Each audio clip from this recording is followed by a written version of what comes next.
What up, guys? We are in Orlando. I'm with the Polish American Brotherhood.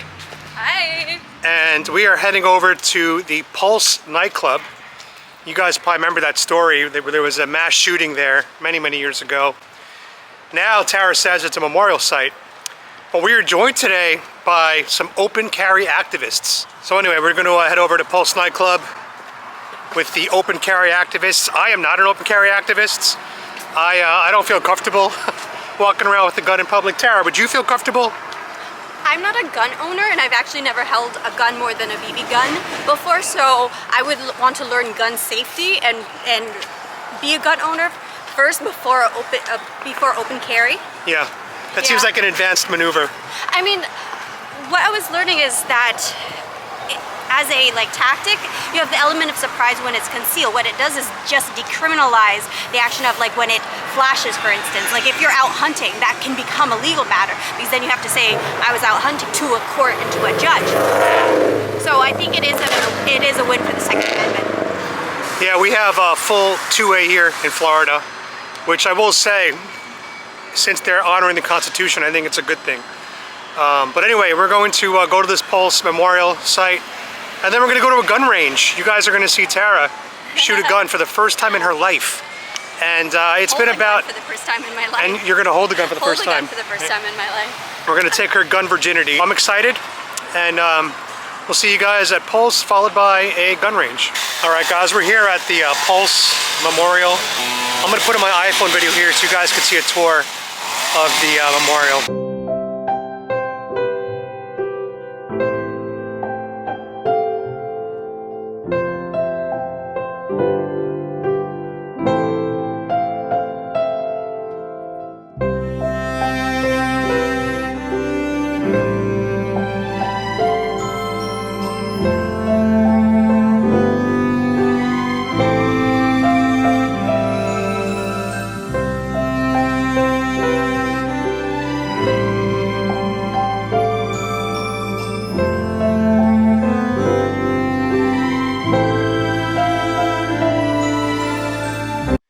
What was the motivation behind the shooting? This was an act of radical Islamic terrorism. And so this happened on June 12th, 2016. It was when Trump was campaigning against Hillary Clinton. Hillary Clinton wouldn't call it an act of Islamic terrorism. Obama wouldn't call it an act of Islamic terrorism. President Trump tweeted out saying, is Obama actually going to call it what it is? And instead of focusing on the victims of that night, the 49 souls that were lost, the 64 people that were injured, the media, mainstream media, was twisting the words saying that he's Islamophobic, this is what the Muslim ban is about, and they were more concerned about policing Trump's words as opposed to the victims that were taken from Orlando that night. On Twitter, he called for toughness and vigilance. He also said President Barack Obama should step down for not using the words radical Islam in describing the attack. An FBI official said the shooter might have leanings toward Islamic State's ideology, but warned this suspected connection required further investigation. In his campaign, Trump has proposed a controversial temporary ban on Muslim immigration to the United States to combat the threat of radical Islamist attacks. So I'm not from Orlando, you are. Do you remember the day that this happened? I did, actually. So I was out of the state at the time, but to hear the news that this was happening in my hometown, I saw on Facebook people I knew were marking themselves safe. There are people, I didn't lose anybody personally here, but going to UCF and having friends within the LGBT community, they had lost their friends. And even so, internationally and nationally, as the news were breaking, my friends who know that I'm from Orlando were checking to see if I was safe. I was out of town at that time, but just to hear that this was happening in my own hometown, became the target of this Islamic terrorist attack, was beyond devastating. Now, I want to pivot over to what's happening today. As you know, New York is a hub for Pride and the LGBTQ, 2IXQYMA LQ community, yes, whatever it's called today, I don't know, probably added a few letters there. They're about to vote in Zohran Mamdani. Do you see a bit of a disconnect there? Yeah, because Zoran is a democratic socialist, aka ushering in communism, being also from a conservative Muslim background. When he was talking about 9/11, he was more concerned about how his aunt felt unsafe wearing hijab on the subway. Well, there were about 3,000 people who are going to be riding the subway because they died in those towers. And so there is going to be a disconnect between I feel, the values of New York City and Zoran Mudami. I want to speak to the memory of my aunt.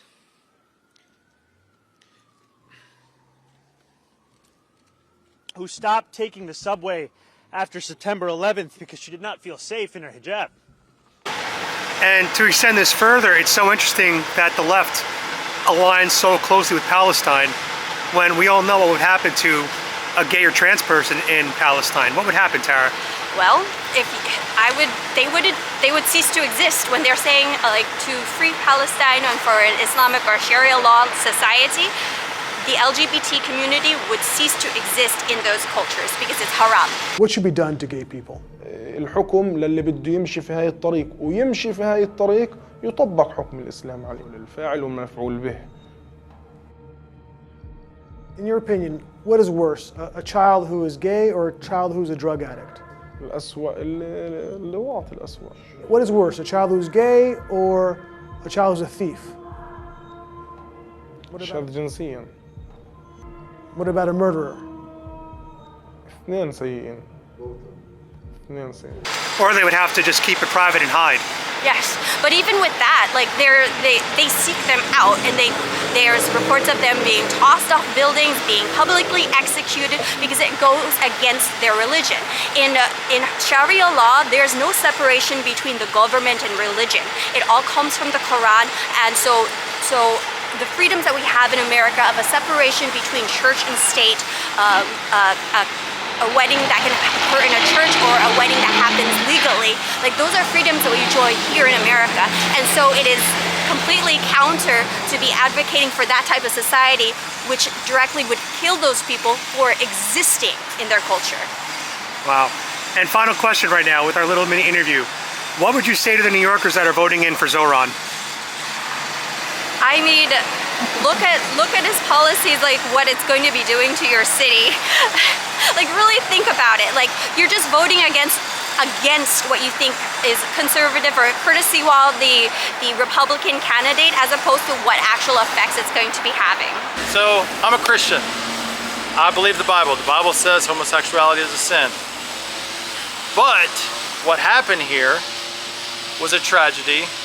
And when it comes to my relationship, friendship, connection, whatever, as being a human, like homosexuality, like that's the world we live in. I don't think the government should force everyone to be a Christian. So as a result, when it comes to like policies restricting homosexuality, LGBT, like I'm not for it. The government, anytime they get involved with anything, it's freaking, they screw it up. So long story short, next week, this is where my mind goes being here at Pulse, obviously thinking of the tragedy.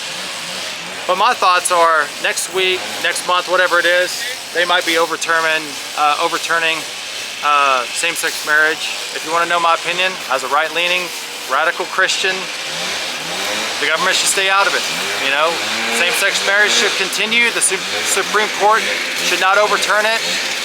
And it's amazing to me because you see signs here about, fascism. Obviously, they're referring to the right, specifically MAGA. But we support the same stuff they support. And we'll come over here, even say this, and in the comments they're going to be saying, I'm lying, I'm a Christian nationalist, I want to take all the homosexuals, put them in a camp. It's the farthest away from the truth. So what happened here was a tragedy. I'm actually glad I was able to come here and pay my respects, because I remember where I was. I was in Miami, Florida, when this event happened in 2016, and it is horrible, and it should never happen again. All right, guys, we were at the Orlando Gun Club, and I'm here with some experts from Sovereign Self-Defense. So I'll put a link to their company down below. If you guys want to be educated as well by them, then you could just contact them below and tell them Adam Francisco sent you. Let's go.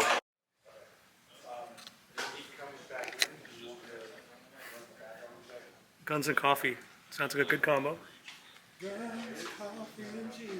Keep calm and shoot like a girl. Greetings from Florida, the gunshine state. So proper grip and stance. So I'm about to train you in the best, most modern, up-to-date way to properly grip and stand for a self-defense firearm fight for a semi-automatic pistol. There you go. All right. That's your grip. Here's your grip Now, and your stance. contrast. Relax. Stay there. Yep. Good. I'm glad you stood up straight. Now stay there. Now try and hold the gun. I'm going to do the same thing. Ready? You got nothing. Literally nothing. That's how important that lean is. Yeah. Yeah, you got to use your waist as a It's just- hitch. As a hinge. Just hinge forward slightly at the waist, and you'll be totally fine. Adam, did you make those holes? He did all the headshots. Yo, he actually hit the headshot 4 in a row, same spot. Damn. You should have took credit. Be like, yeah, that was me first. Nah, I'm honest. I'm honest. Adam's like, yeah, I'm a natural. Yeah, right. Pinkies, palms, finger on the trigger. Fight. Stay there, finger off the trigger. Weapon's mine, let me have it. Tara, Are you ready? That was yours. damn. Tara, how was that? I want to get here and I want to get there. That's right in the neck. He's pretty But dead yeah, right there. that was the first time I've ever held a gun, fired a gun. I think it was more mentally scary at first. That's why it's like you're so tensed up. Of course, you have all the safety precautions, and it was actually quite exhilarating. And it makes me feel more confident to be around weapons because of just having the experience of interacting with them. And having a certified trainer. Yeah. All right. Aggressive attention, finger on the trigger. Fight! Off the trigger. Gangster. Now she's handling that. All right, no more training wheels. On your own. Ready, gangster? 1 round. Fight! Off the trigger. Put the weapon down. I want to tell you something. This is a good lesson. Catch it on camera, everything. You remember I said, I want to hit there? Your body will figure it out where your attention goes. Ready? 1 and 1. That's amazing. See, I don't even have to, like, I'm literally just teaching you. It's called natural point of aim. She got an A. She got there and there. Tara, you completely outperformed me. Women make better students, I swear all the time. I think in the Olympics, that's where, like, between biological differences, women can outperform men when it comes to shooting. In archery.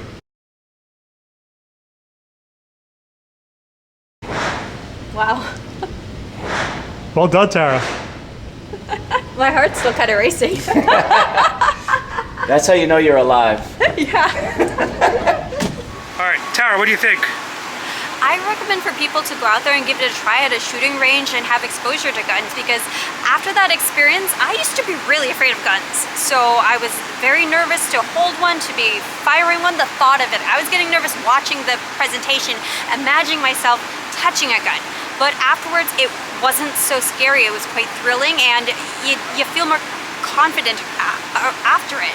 So I do recommend that people give it a try, and like I said, guns are here to stay in American culture and in our society. It's part of our God-given rights here as Americans. And so if you have the familiarity with it, you'll have the confidence for it, and like me, you won't be as scared of it. Remember, it's not the guns that kill people, it's the people that kill people.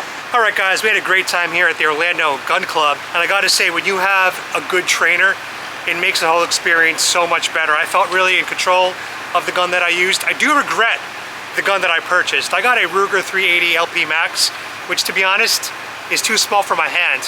And I definitely need to now go out and buy a new gun, one that I feel more comfortable using. But I want to give a shout out to Sovereign Self-Defense. Alex and Samantha, the owners of the company, were absolutely amazing with their training, and Alex was amazing hands-on in the actual range itself. So thanks again, guys. Once again, link down below if you want to contact them and take one of their classes. Appreciate you guys being here. I'm gonna go get some food.